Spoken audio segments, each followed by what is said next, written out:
In December, it was about parental rights. A federal judge in Texas ruled that a grant program designed to provide birth control to kids from low-income families was unconstitutional because that program violated parental rights. The judge wrote, "The court finds no compelling governmental interest justifies defendants' disregard of plaintiffs' parental rights in this case." In November, it was about discrimination on the basis of sex. That same federal judge sided with lawyers associated with former Trump advisor Stephen Miller. The judge decided that Obamacare's and Title IX's ruling against discrimination on the basis of sex did not protect LGBTQ+ patients from discrimination, thereby enabling doctors to deny patients gender-affirming care. In 2021, it was about irreparable harm to liberty interests.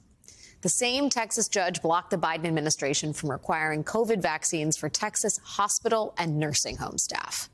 He cited the Fifth Circuit in asserting a public interest in maintaining the liberty of individuals to make intensely personal decisions according to their own convictions.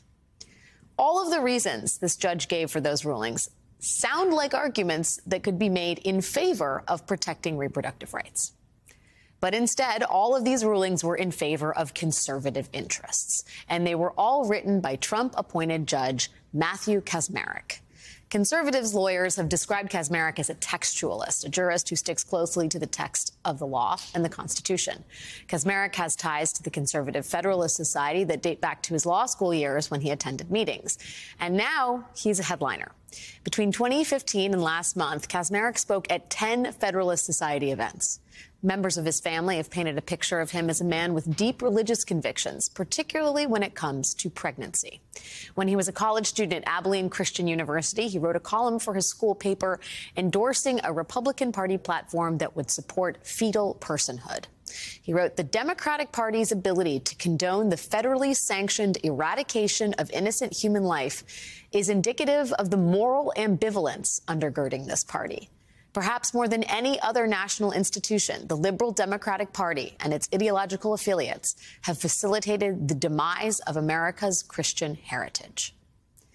That perspective on the demise of America's Christian heritage is echoed in a 2015 article Kacsmaryk wrote against same-sex marriage. He wrote that the sexual revolution sought public affirmation of the lie that the human person is an autonomous blob of silly putty, unconstrained by nature or biology, and that marriage, sexuality, gender identity, and even the unborn child must yield to the erotic desires of liberated adults.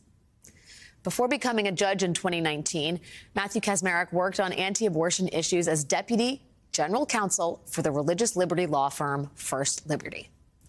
That is the man Donald Trump nominated to the federal bench.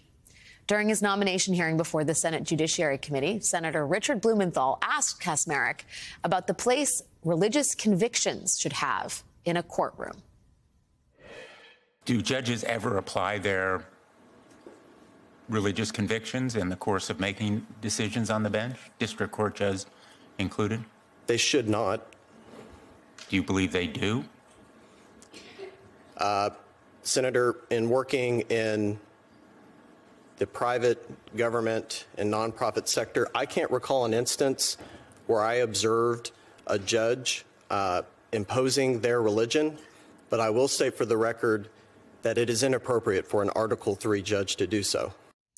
That was the response given by the man who in the coming days will decide a case that could upend access to one of the drugs used in medication abortions nationwide.